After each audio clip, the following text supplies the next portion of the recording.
¿Ya? Sector periférico eferente. ¿Ok? Listo. Habíamos hablado ya, ¿no es cierto?, de esa situación y que se entiende que cada sector va a tener su neurona representativa. El aferente, el sector periférico aferente es el primero en aparecer evolutivamente, ¿no es cierto?, y está representado por qué neurona. Otra, facilito. Bueno, dale.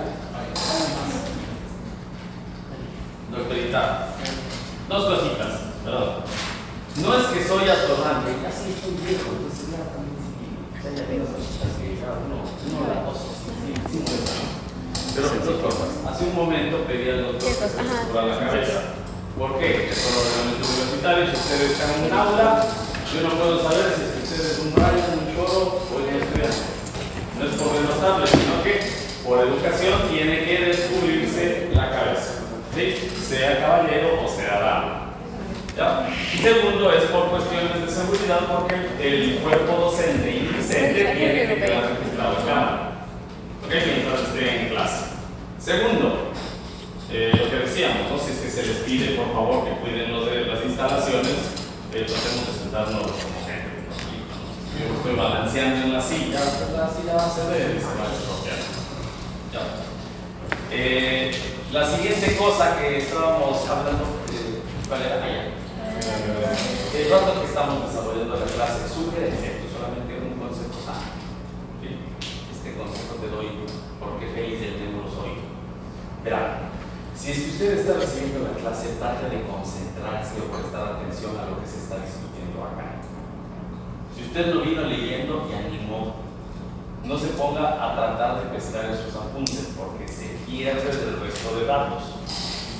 Y la segunda, van a tener mejor capacidad de concentración si es que no están produciendo tialina y jugo gástrico por reflejo condicionado. No me estén masticando chicle. ¿Sí? Entonces, les pido encarecidamente, el chicle, péguese aquí en la muñequita, lo que le da, por favor. No. ¿Sí? Si está permitido, pues por supuesto, podemos estar cansados, tenemos que refrescar o aclarar la garganta. Usted puede tener su bebida a mano, no hay problema. Entonces, agua. No creo que alguien traiga cuaje o algún enjurje ahí estresote que vaya a regarse y vaya a fregar al asiento. Lo que sí no es aceptado por reglamento universitario es alimentos. Usted puede tener mucha hambre. Entonces, de esto no hablamos, pensé que no era necesario, pero por favor, si es que usted tiene hambre, doctor, disculpe, no he venido desayunando, permítame. Sale, se come su sándwich, está en su derecho. Usted solamente tiene la cortesía, la delicadeza de avisar. ¿Sí? De igual manera, si usted tiene ganas de ir a hacer pis, no es que por favor permiso, y si no le doy permiso ahí se cruza ahí sacándole la madre al cinto, al núcleo de oro. No, si es que está como solamente notifico. Grada del yugo del espejo policial. Ya ahorita ya las taxis. ¿Quién quiere contestar? Doctor. Una sensitiva. Perdón, la neurona sensitiva. Pongámosle más de para hacer la neurona sensitiva.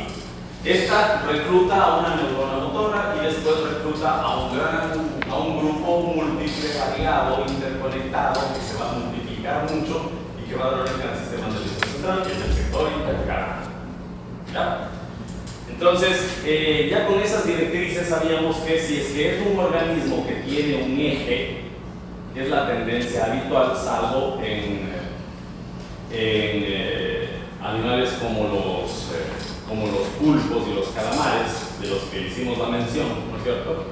Pues vamos a encontrar una organización estándar, que es una serie de segmentos interconectados entre sí como un líder, como un ganglio líder, que se va a encargar de comandar las funciones de los otros segmentos.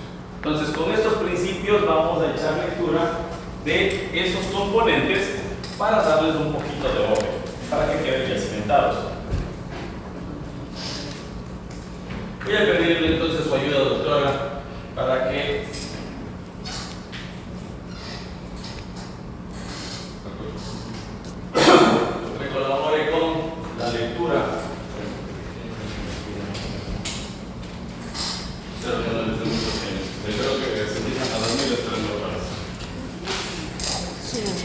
Vamos a echar lectura y vamos a ir explicando de a poquito. De esa manera avanzamos un poquito más rápido con cosas que ya se han mencionado, aunque ustedes no lo crean. Carajo. Vamos a ver.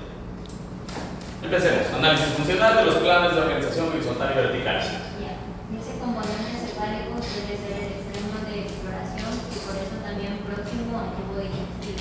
Se dijo, ¿no? Adelante. Organización segmentaria. Ya, la organización segmentaria es lo que ustedes ya mencionaron, ¿no es cierto? Las neurómeras es el término habitual, el término general que describe esta organización horizontal, que describe un punto de entrada, el procesamiento del estímulo, la degustación del mismo y la salida. ¿Sí? Ya, en el caso de la médula espinal, que es donde más se estudia este componente, se denominan metámeras y por eso está el término. Digamos, doctor. Comportamiento de cada segmento según las células aferentes, diferentes e intercaladas de cada uno. Se ha dicho, sí. Hay comunicación intersegmentaria. Sigamos. El extremo cefálico se forma de células intercaladas, recibe y emite fibras desde y hacia los segmentos. La base de la organización es la integración segmentaria y la segmentaria. Ya.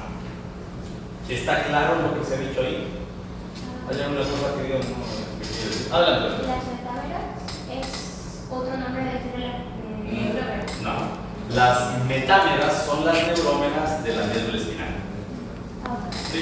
¿Eso qué quiere decir? Que va a haber organización neuromérica, pero va a haber neurómeras en otros sitios. ¿Dónde va a haber organización de neurómeras que no sea la médula espinal? En el tronco encefálico. ¿Por qué sabemos que va a haber en el tronco encefálico?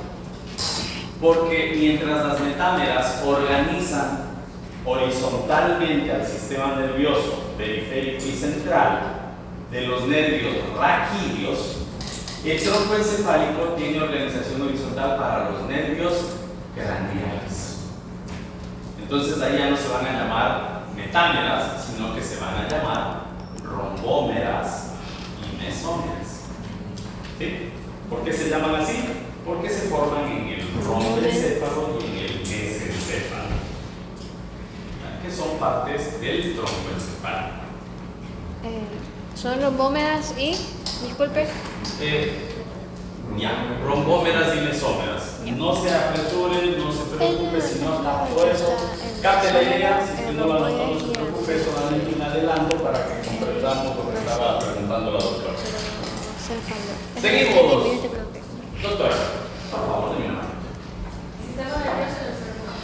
Sistema nervioso segmentario, con tres sectores. Sector aferente sensitivo, sector intercalado, sector motor o diferente, ramas comunicantes blancos y grises, nervios autónomos, viscerales, ganglios motores autónomos. Listo. Acá que les llama la atención. Se agrega dentro del sistema nervioso periférico un sistema de conexión que le permite tener esta independencia al sistema nervioso autónomo. ¿Ya?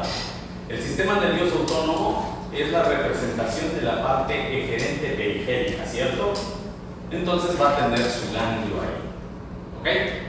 Pero decíamos que no es para todo el sistema, motor, para todo el sector eferente. ¿Qué sucedía con la función eferente somática?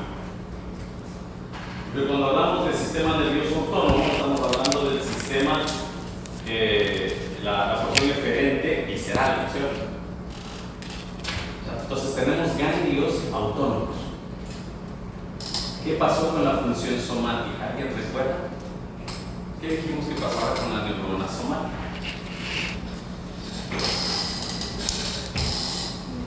Tres mases, gánese de cajón, a quien se acuerde. Se vaya calentando motores.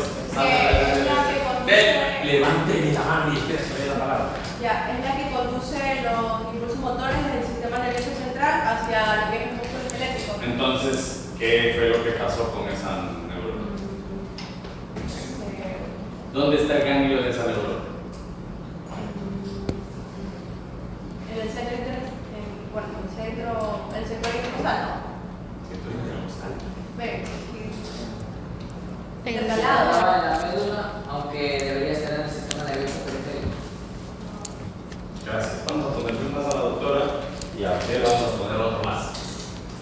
Mire, si es que yo le decía dónde estaría el ganglio de esa neurona motora, ¿qué barrabasada estoy diciendo? ¿Cuál sería la corrección que debería saltar de ustedes?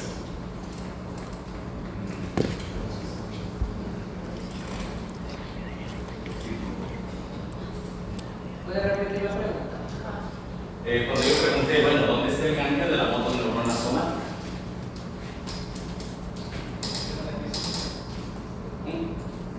¿Esa sería la respuesta tuya? El ganglio estaría en el sistema nervioso central.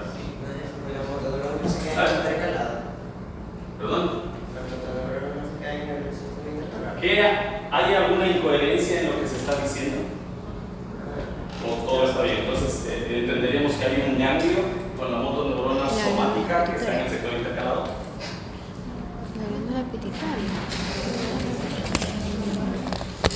Eso es lo que me están diciendo.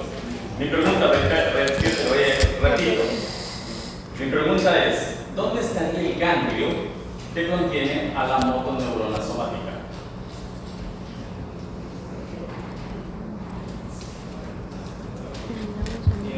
Tranquilito, no se exprese, utilice la lógica.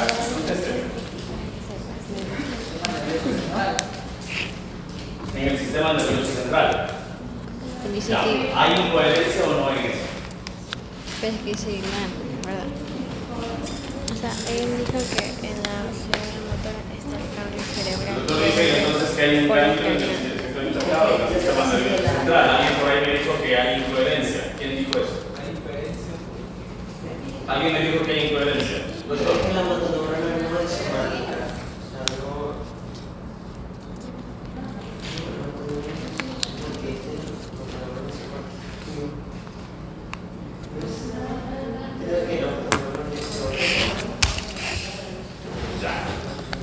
A eso me refería cuando yo les decía que prestemos atención y vayamos hilando las cosas. Si es que nos quedamos con una partecita en blanco, tenemos que llenarla urgen para que lo que viene no nos enrede. Primero, la neurona motora somática en el proceso genético de desarrollo sistémico es capturada, es reclutada por el grupo intercalado. Entonces no sale a ningún ganglio, se queda en el sector intercalado. Cuando yo pregunto dónde estaría el ganglio, ¿ustedes qué me contestarían? Un ganglio. ¿Por qué? El sector intercalado es sistema nervioso central y en el sistema nervioso central hay núcleos de sustancia gris y fascículos de sustancia blanca. No hay ganglios. ¿Sí? ¿Listo? Entonces deducimos por lo mismo que el único ganglio motor que tenemos en el sector eferente periférico es autónomo. ¿Sí? ¿Listo? ¿Se comprendió? ¿Ya? Solamente deslizar un poquito el copo. La única glándula que es... Listo, vamos entonces. Se habló de los sectores, pues ya hemos hablado de los sectores. ¿Está claro eso? Me parece que sí. ¿Alguna pregunta? Seguimos con el siguiente bloque, doctor. Plan organizacional de tres formas, ¿no es cierto? Vamos. Primero directa, el arco recero simple individual o monosilábico. Mediante células intercaladas, arco reflejo polisináptico y polineural, el mismo u otro segmento. Y mediante células intercaladas para el sector eferente del lado opuesto. Perfecto. Acá es importante, gracias doctor. Acá ya tenemos un datito adicional que dijimos que íbamos a abordar. Vamos. Estos conceptos yo me suelo demorar, pero tienen que quedar bien afianzados. Porque después sí podemos correr cuando ya tenemos que ir adobando cosas. Pero si es que esto no está claro, listo. Volvamos al principio fundamental, ¿no es cierto? Hablamos de la organización horizontal y la organización vertical. En la organización horizontal sabemos que tenemos tres sectores, ¿no es cierto?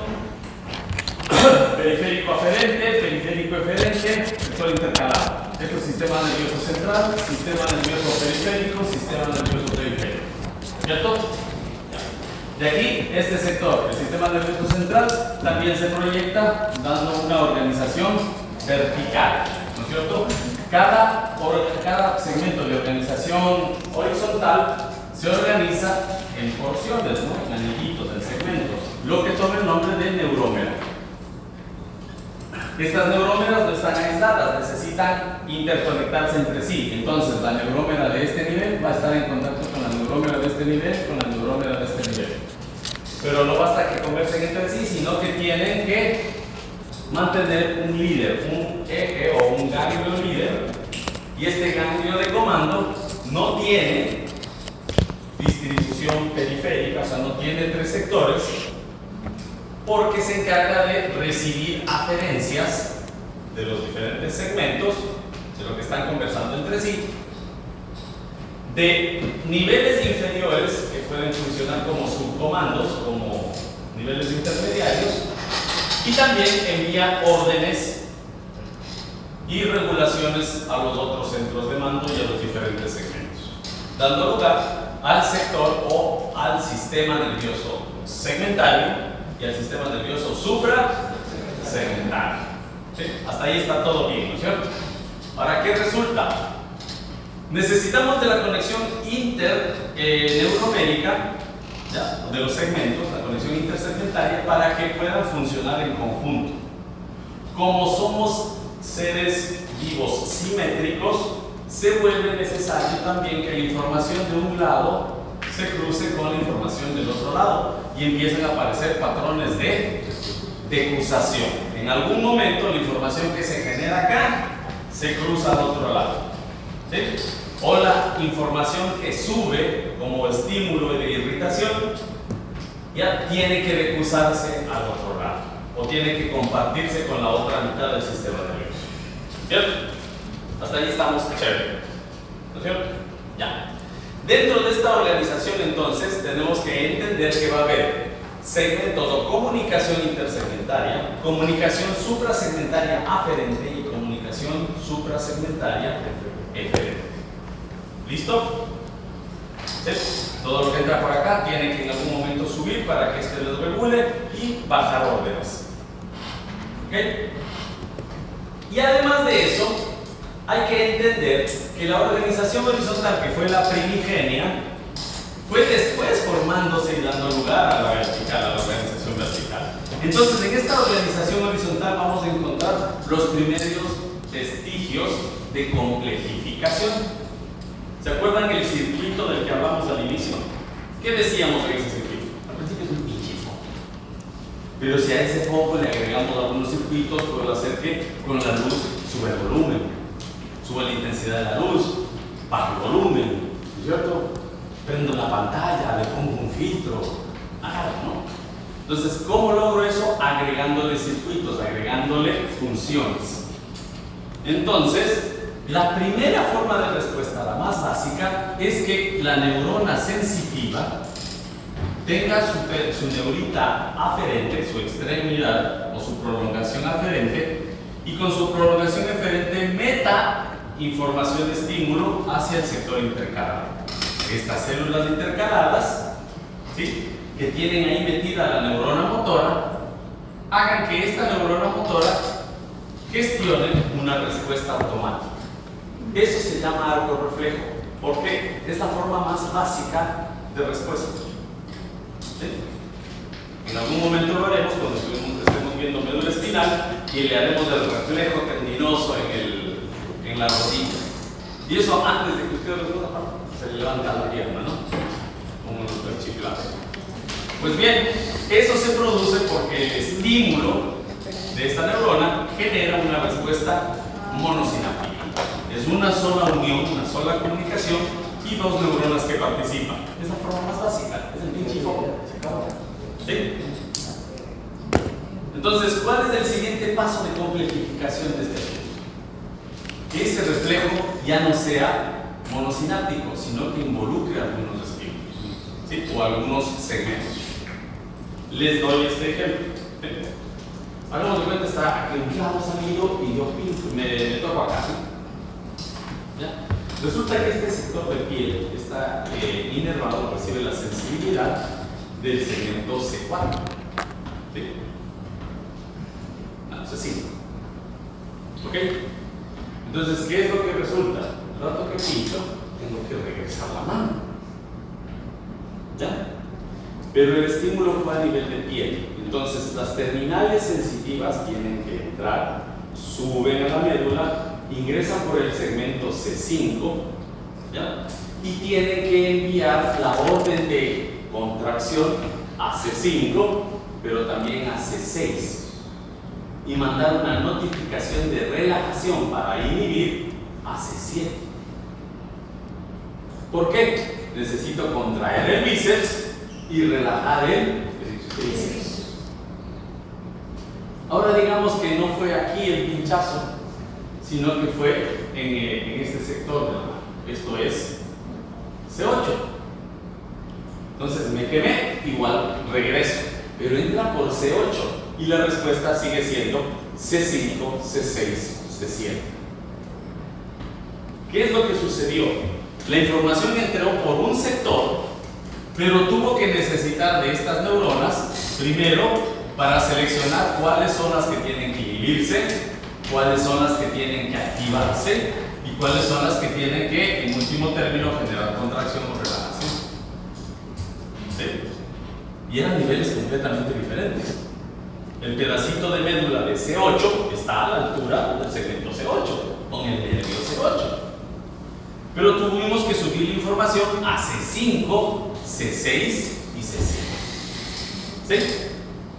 Entonces, por eso hablamos de que, aparte del arco reflejo, hay reflejos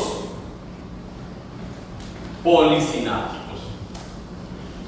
Y ahora vamos a otra cosa, y me imagino que ustedes sí sabrán. Porque a otros estudiantes les he preguntado y sí saben qué es el reflejo o el perro de Pavlov. ¿En qué consiste el experimento del perro de Pavlov? ¿Lo saben, sí o no? No. Ya. A un perrito le ponían, ¿cierto? Le ponían a un perro delante de una puerta. ¿Cierto? ¿Ok? Le ponían primero la puerta, abrían la puerta y salía un plato de comida. El perro veía la comida, olía la comida, se la devoraba.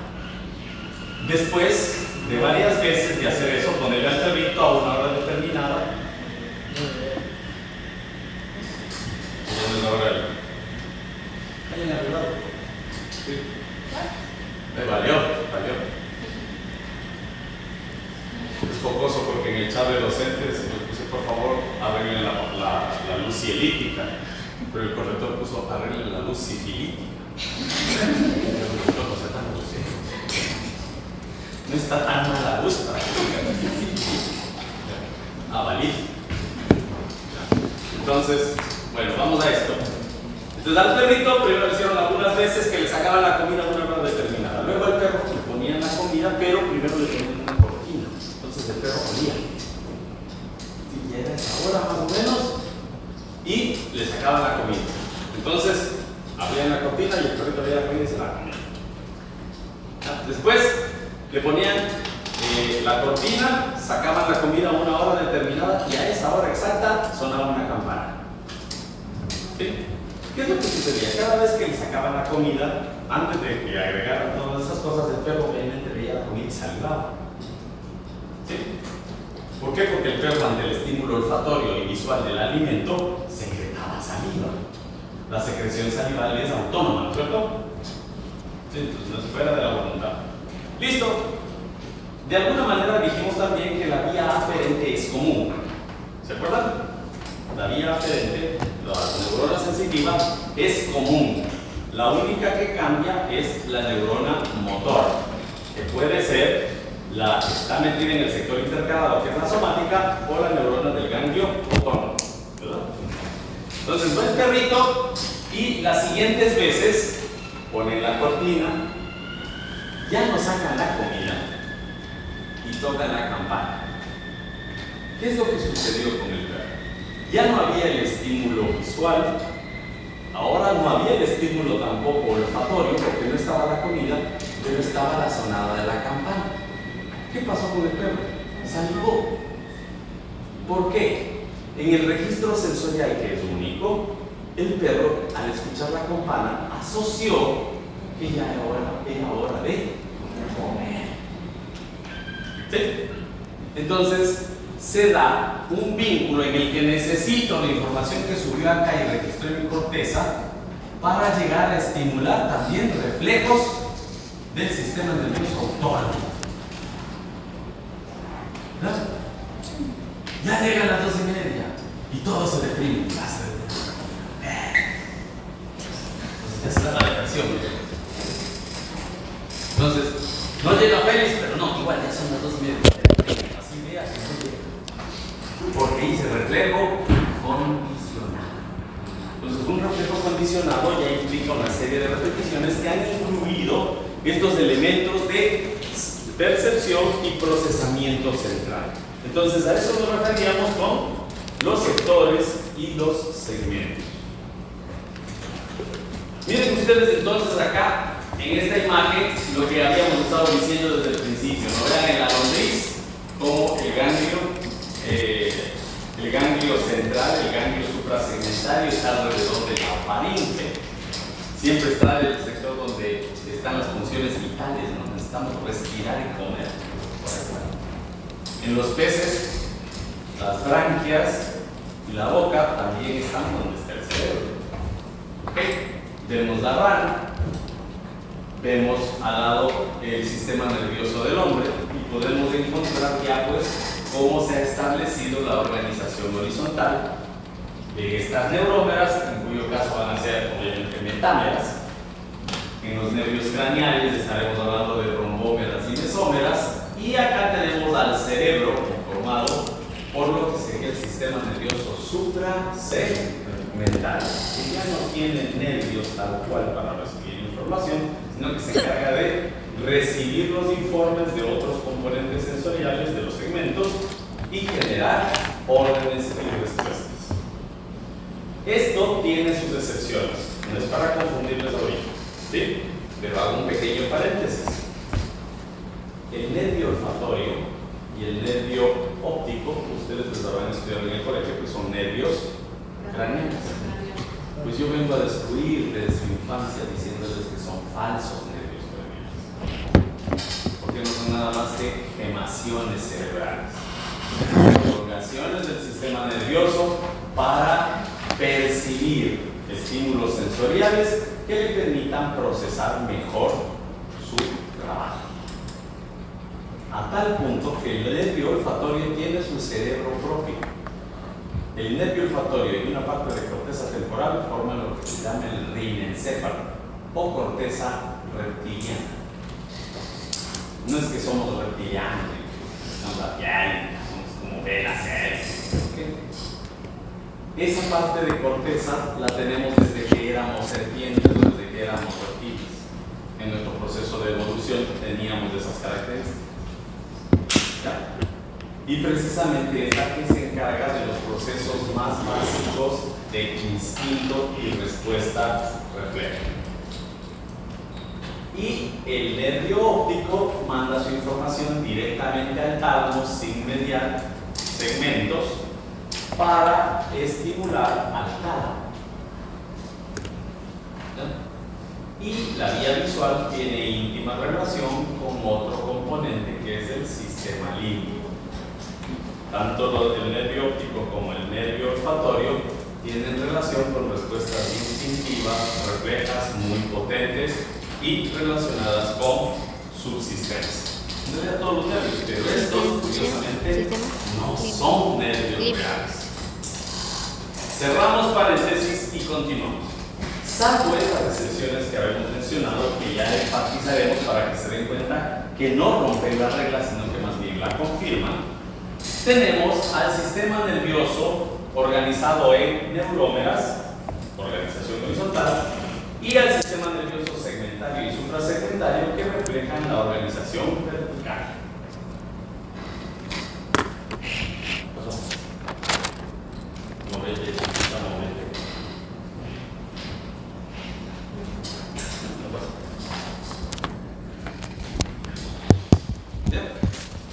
Sigamos, doctor. Terminamos.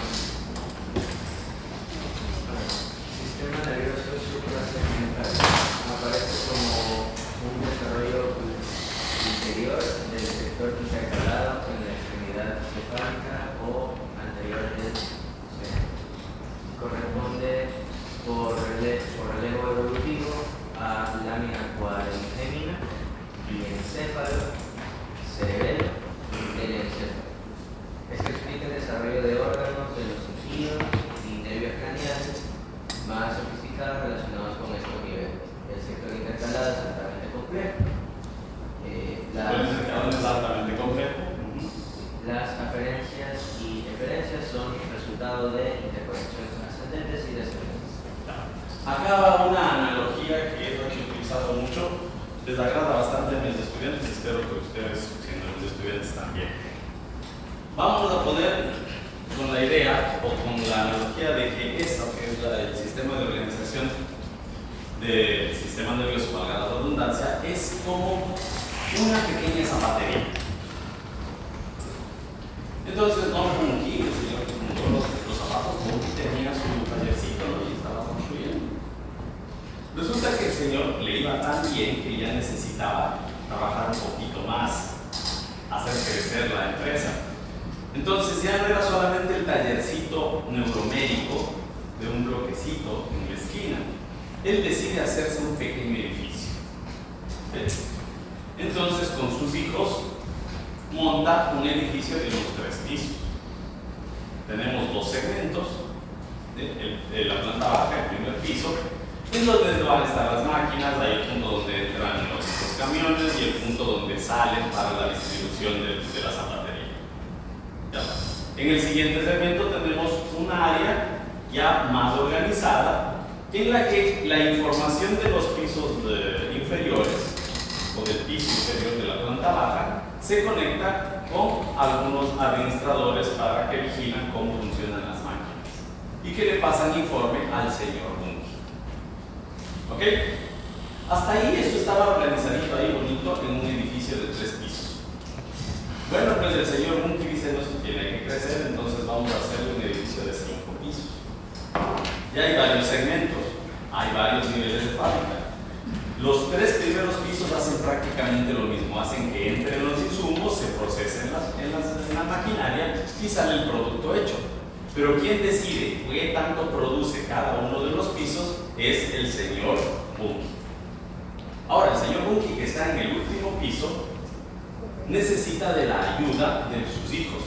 Entonces, sus hijos que ya estaban participando, regulando en el 4.º piso, dicen, bueno papá, vamos a ponernos, yo voy a encargarme de recibir los informes de los obreros, tú te reúnes con nosotros, decidimos qué vamos a hacer con la producción y después eso se manda a ejecutar para ver si es que no hacemos 1000 pares y no unos 2000. Ya viene el periodo escolar. Entonces todo está bien ahí mientras estaba funcionando para cubrir la demanda de la costa y de Guayaquil en cuanto a zapatos Bunky. Entonces resulta que viene una gran transnacional, ¿no? Dice, bueno, nosotros somos Skechers y nos hemos dado cuenta que ustedes están bien organizados, tienen sus buenos ingresos, queremos comprarle a ustedes. Entonces dicen, no, ¿sabe qué? No. Lo que puedo hacer es asociarme con usted, darle la mayoría de las acciones y que esto se vuelva parte de Skechers, pero no puede desaparecer. No le voy a comprar para que me haga desaparecer. Perfecto. Entonces nosotros vamos a hacer Bunky parte de Skechers. Pero Skechers es una marca moderna y viene con cosas nuevas. Y tenemos una estructura de punta. Entonces no nos podemos quedar con un edificio de 5 pisos. Vamos a venir acá y vamos a utilizar su edificio. Vamos a ver cómo innovamos la maquinaria. Pero vamos a poner maquinaria más compleja. Vamos a poner un centro de cómputo, un TICS en la mitad. Y de aquí vamos a abrir con un gran rascacielos nuestra junta directiva. ¿Y qué va a pasar conmigo? Dice el señor Bunky. Usted va a seguir trabajando, pero usted va a estar supeditado a nosotros. Usted antes era el cerebro de la empresa. Ahora usted va a ser relevado por nosotros. Es decir, que yo ya no voy a tener poder. No, claro, usted va a tener poder, pero en la línea Bunky de Skechers. Cuando le venga un pedido de Bunky, usted lo recibe, usted dirige algunas de las operaciones, pero tiene que pasarnos informe a nosotros. Y nosotros tendremos que ver cómo potenciamos la producción de Bunky al mismo tiempo que también se produce Sketchers. Entonces no va a desaparecer Bunky. No, solamente nos adobamos y nos ponemos encima. Entonces, ¿qué fue lo que sucedió con la fábrica de Bunky? La fábrica de Bunky es el sistema nervioso primitivo, ¿no? Que tenía unos pocos segmentos, tenía un ganglio cerebral, ¿ok? Y que trabajaban pues, independientemente, se interrelacionaban entre sí, mandaban informe al jefe y el jefe les ordenaba a los otros. Hasta ahí todo bien, ¿no es cierto? ¿Ok? Nuestro sistema nervioso tuvo, cuando éramos gusanos, un ganglio cerebral que no desaparece del todo. Es Don Bunky. Don Bunky, en el proceso evolutivo, es lo que vamos a ver a futuro, se llama la formación reticular. La formación reticular es un conglomerado de neuronas que antiguamente era nuestro ganglio cerebral y por tanto lo que más se encargaba de controlar ¿qué era? Nuestro estado de conciencia, de alerta, nuestras respuestas reflejas, hacer algunos reflejos condicionados y principalmente regular nuestras funciones autónomas. ¿Sí? Lo que hacía, lo más básico, cuando éramos gusanos, ¿qué necesito para ser gusano? Moverme, avanzar, comer tierra y cacar. Se acabó. ¿Sí? Pero si es que ya soy una gran corporación, ya me van a armar unos rascacielos acá. Y el rascacielos muy conscientemente dice, ustedes son valiosos, no los vamos a eliminar. Ustedes tienen ya una estructura bien establecida, sólida. Lo que nosotros vamos a hacer es que, como evolutivamente somos más modernos, vamos a hacer un tendido sobre lo que ya está hecho. Entonces vamos a hacer grandes tendidos acá modernos que van a directamente contactarse en el rascacielos con la junta directiva en lo más alto. Entonces se van unas tuberías y unos sistemas de conexión que pasan directamente desde los segmentos, desde los obreros hacia Sketchers. ¿Ok? Y también Sketchers tiene directo efecto sobre estos señores.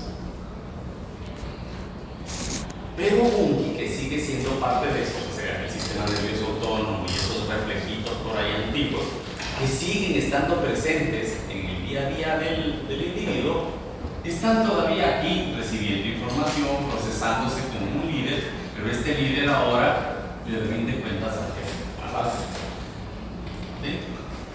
¿Sí? Y manda y también recibe órdenes. ¿Okay? No ha perdido autonomía, pero ha sido relevado. ¿Okay? ¿Qué vamos a encontrar en el sistema nervioso entonces? Estructuras muy primitivas que van a cumplir funciones primitivas y que en algún momento fueron nuestros cerebros primitivos, pero que después vamos a encontrar se conectan o son relevados por estructuras cada vez más complejas. Aparece el encéfalo, aparece la corteza cerebral como la gran junta directiva. Antes la formación reticular o Don Bunky era suficiente para mantenernos en movimiento como gusanito, pero si es que yo ya tengo que agarrar una pluma, caminar, conducir, ¿no es cierto?, pintar, escribir mi nombre, necesito movimientos más complejos, más refinados. Entonces hago un centro de procesamiento y coordinación más sofisticado. Aparece el rombencéfalo y el cerebelo. ¿Sí? Entonces el sistema nervioso que vamos a ver, lo que es una estructura simple, es una lamparita, un cafecito al que se le ha ido arreglando tantas cosas que ya está irreconocible porque era primero una pequeña fábrica y ahora es una gran transnacional. Era antes un circuito, un sistema de circuitos nerviosos muy básico y ahora ya cumple funciones de raciocinio, procesamiento mental, lógica, movimientos refinados. ¿Okay? ¿Y por qué les digo esto de que van a haber vías modernas y todo? Porque en la misma estructuración nos vamos a dar cuenta que las estructuras más antiguas son las que suelen estar más profundamente ubicadas. Y lo que suele estar en la periferia suelen ser grandes tractos nerviosos que cumplen funciones más modernas. Por ejemplo, La sensibilidad visceral. A usted le duele la tripa, le duele el apéndice. ¿Sí? Está inflamada. Los estímulos dolorosos van por las vías de los plexos autónomos y después se meten al ganglio sensitivo. ¿Ya? Y después viajan pegaditos a la sustancia gris del médula espinal. ¿Ya? Entonces, las vías más primitivas viajan pegaditos acá. ¿Ok? ¿Y a dónde llegan? A la formación reticular. Después de llegar a la formación reticular, ¿qué pasa con el dolor de la cabeza? La andada informe de la formación reticular, luego van al diencéfalo y del diencéfalo van a la corteza. ¿Sí? Bien, y son todas estas vías antiguas. Pero usted, en cambio, por favor, tome su mano, métala en el bolsillo, un bolsillo en el que sepa que tiene algo. Si no tiene nada ya, pues cierre los ojos y imagínense. A ver, ¿tiene algo en su bolsillo, doctora? Sin sacar. ¿Tiene algo en su bolsillo? Alguien que haya tenido algo en su bolsillo. No lo saca, no lo saca. A ver. Doctor, ¿tiene algo en su bolsillo? Ya. Sin sacar la mano, díganos qué es lo que tiene en el bolsillo. O sea, me dio como. ¿Sí lo hace? ¿Qué? Me dio así. Sí. Monedas. Monedas, ya. ¿Podría usted seleccionar entre las monedas, tocándolas, si tiene alguna moneda de 10 centavos? No, no tengo 10 centavos. ¿De dólar? No, tampoco. ¿De 5? Puta, 5, un centavito. ¿Es así? Ah, de 5, ya. Saque la moneda de 5. Eso se llama sensibilidad discriminativa. Cuando usted tiene la sensibilidad de dolor, eso es un sistema de alerta primitivo. Usted le duele la tripa y sabe más o menos dónde le duele. Pero para usted poder discriminar, necesitaba una vía sofisticada que utiliza receptores sofisticados. Entonces, ¿qué es lo que sucede? Esa vía se llama el sistema de la sensibilidad epicrítica y adivinen dónde está. En la periferia. ¿Sí? En las partes más externas y abultadas de la sustancia blanca de la médula espinal, subiendo hacia directamente el chakra. ¿Por qué? Porque esas son las vías modernas, pues, ¿no? Las que se trabajan. No se olvidan de este jefe si le echan su informecito, su vía colateral, pero se van para arriba. ¿Ok? Entonces, todo esto que les estamos diciendo, si usted se acuerda de lo que estuvimos estudiando, días, sí, tiene lógica. La vía de BTC, que es la vía de la sensibilidad epicrítica, claro, tiene que pasar directamente al tálamo, tiene que dar por la través de la formación reticular. Obvio, va a llegar a la corteza y en la corteza la junta directiva va a generar el procesamiento, ¿no es cierto? Un procesamiento de recepción que es la corteza sensitiva primaria. Después de eso entra a la junta de decisión, que es la corteza de asociación. Y después de la corteza de asociación, que es donde se decide qué se va a hacer, va a la corteza motora primaria, donde dicen, a ver, motoneurona, mueve el brazo. Y la motoneurona que está metida en los segmentos, levanta el brazo.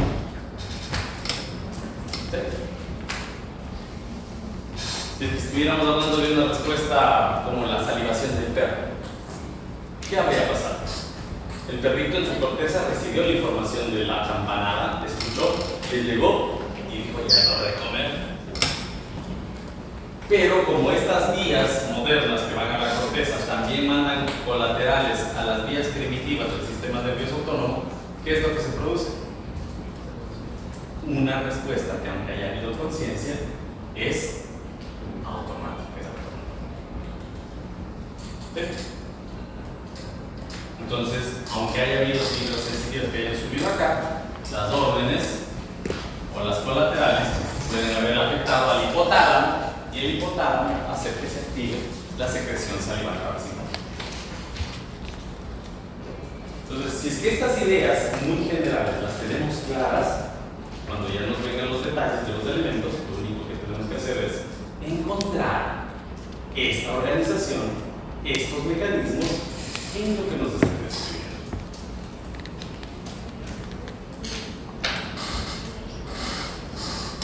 Por favor, avísenme si es que me estoy pasando.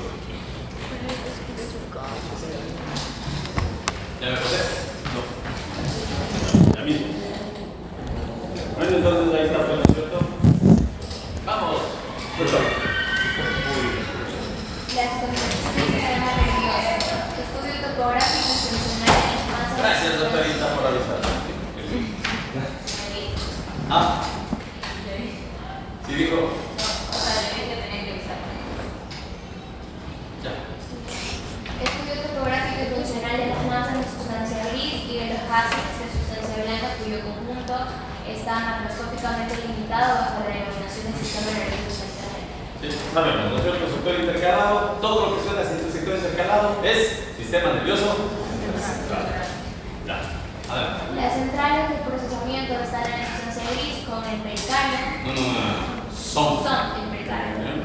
El aparato de transmisión corresponde a la sustancia gris. ¿Quién tuvo clases de práctica el día lunes? Doctora, ¿de dónde sale el término pericardio? Doctor. Básicamente el núcleo que rodean básicamente el sol, son más. Pericardio, ¿qué quiere decir pericardio? Dale.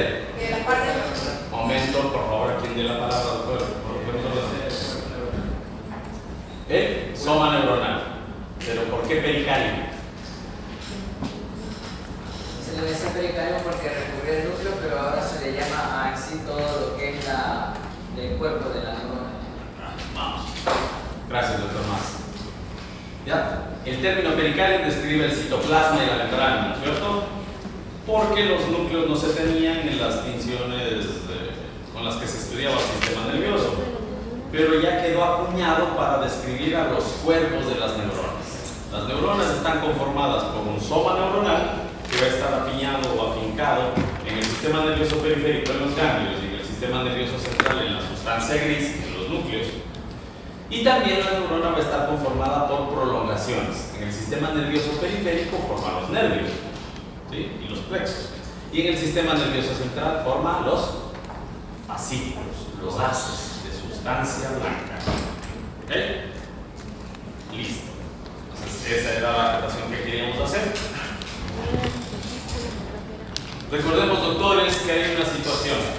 Todavía no se ha mencionado, los doctores de práctica sí han escuchado, ¿no es cierto? Hay dos divisiones fundamentales en el momento en el que hablamos del sistema nervioso: la división funcional y la división netamente anatómica. La división funcional del sistema nervioso describe dos componentes, los dos ramales: el sistema nervioso de la vida de relación, también denominado sistema nervioso somático o sistema nervioso voluntario, ¿no es cierto? Y tenemos por otro lado el sistema nervioso de la vida vegetativa, también denominado sistema nervioso autónomo, sistema nervioso visceral o sistema nervioso involuntario. Perfecto. ¿Quién lo dijo? Levanten la mano para que se ganen más apellidos. Ya se vayan animándose, vayan ganando puntitos, bonitos.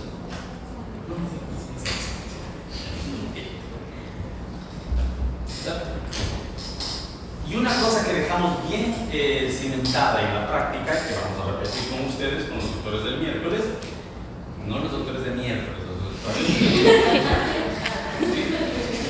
es que el sistema nervioso de la vida de relación, que va a implicar el componente de conciencia y del elemento voluntario de función, está imbricado íntimamente con el sistema nervioso de la vida vegetativa.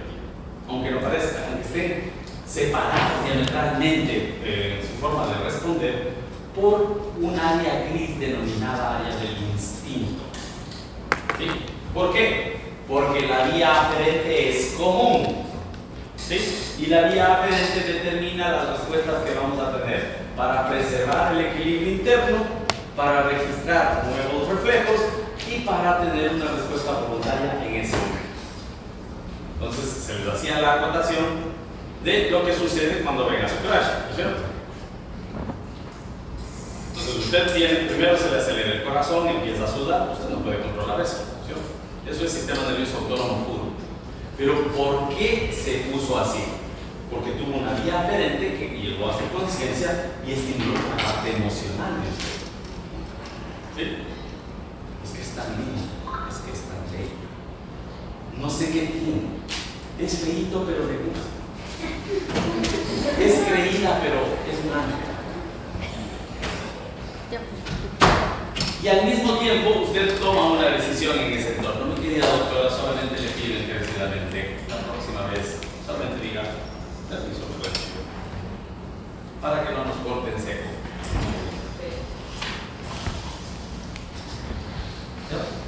¿Qué decide? Le ve, se paraliza y dice, mierda, me voy. O vence el miedo, vence la reacción instintiva de preservación, de evitar el papelón, y le dice, hola, ¿cuánto te llamas? Entonces, es importante que tomemos en cuenta que si es que fuimos armando un edificio en el que las funciones se van adobando y superponiendo, siempre va a haber un grado de imbricación o de proximidad en las funciones de la vida de relación y de la vida vegetativa, aunque tengan sectores bien definidos. Y por eso este gráfico en el que vemos la estrecha relación entre la voluntad, la respuesta vegetativa y este conglomerado funcional que prácticamente es perteneciente o está inmerso en el sistema nervioso, que es la secreción endócrina, ¿no? Veamos un poquito del patrimonio neuronal, doctor. Patrimonio neuronal, 16 millones de neuronas. Divisibilidad disminuida, ley de inmutabilidad. Considerar división de grupos neuronales primitivos, especialización y fortalecimiento de conexiones de transmisión, muerte celular programada y disminución neuronal. Listo. Aquí saquemos algunos conceptos importantes. ¿A qué me refiero con la ley de inmutabilidad? Una neurona se vuelve inmutable, es decir, que no va a ser reemplazada nunca por otra una vez que ya ha formado parte de un circuito establecido. En el proceso de desarrollo, las neuronas buscan hacer conexiones. Cuando entramos a las fases de neurulación, que se describirán muy brevemente en desarrollo, las neuronas empiezan a multiplicarse y lo que empiezan a hacer cuando hacen sus prolongaciones es comunicarse con otras neuronas. Entonces empiezan a multiplicarse de forma indistinta, pero el momento en el que ya hacen sinapsis, forman parte de un circuito el cual va creciendo y va proliferando. Las neuronas que no lo logran o que son excesivamente presentes o patentes, lo que hacen es decir, aquí sobro, no me gusta hacer mal tercio, activo mi botón de autodestrucción. Activa un sistema de enzimas denominadas caspasa y genera lo que se llama apoptosis, ¿no? O muerte celular programada. Entonces, entendamos que el sistema nervioso está conformado por células que no son reemplazables. Hay hoy por hoy la noción de que efectivamente hay sitios del sistema nervioso que tienen células pluripotenciales todavía, cerca del tercer ventrículo, en el piso, en el hipotálamo. Okay. Pero principalmente las neuronas lo que pueden hacer máximo es relevar funciones. ¿Sí? Es decir, bueno, le mataron a mi compañera de trabajo, ahora voy a hacer el trabajo mío y el de ella. Lo que se denomina trabajo de neuronas en espejo. Es decir, las neuronas empiezan a suplir la función o imitación de otras neuronas. Sin embargo, la división celular no es una condición ni es una opción para las neuronas, debido a que su organización y la conformación de circuitos muy específicos les vuelven inmutables. O sea, si se muere, se muere. ¿Ya? Esto podría tener un paréntesis cuando hablamos de niños muy pequeños, menores de 2 años, o de la maravillosa capacidad de regeneración de los bebitos. Pero hoy por hoy se sabe que eso se debe no tanto a la capacidad de división del soma neuronal, sino a la capacidad de formación de prolongaciones nerviosas. Decíamos que la neurona, si es que no logra hacer prolongaciones que conecten, se suicida. ¿Okay? Entonces la base de que la inmutabilidad sea superada y las funciones neuronales no se pierdan con tanta facilidad en los niños es por la gran capacidad de neuroplasticidad que tienen. Se ha dicho, por ejemplo, si es que a mí me ponen a estudiar ingeniería, voy a rebuznar y me voy a recuperar en el primer semestre. Primero, porque ya tengo personas. Segundo, porque ya mi cerebro se ha agitado tanto estudiar medicina que pongan a hacer integrales, derivadas, es una división simple de calculadorita, ¿no? Necesito un estadístico al lado para hacer un trabajo de investigación. precisamente porque mi cerebro se ha adaptado y con el tiempo va perdiendo la capacidad de formar nuevas conexiones.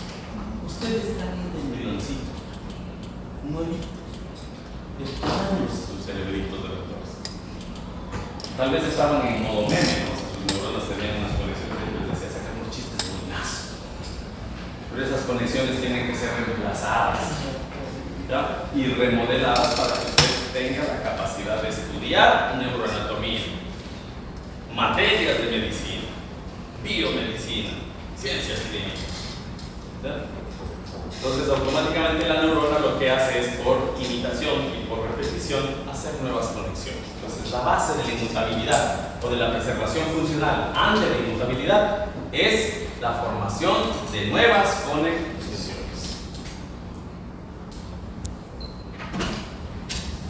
¿Por qué es importante considerar la ontogenia primero?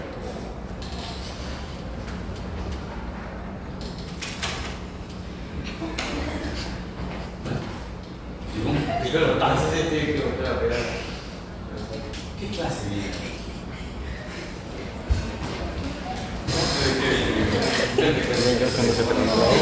¿Qué fue que me ayudó a encontrarlo?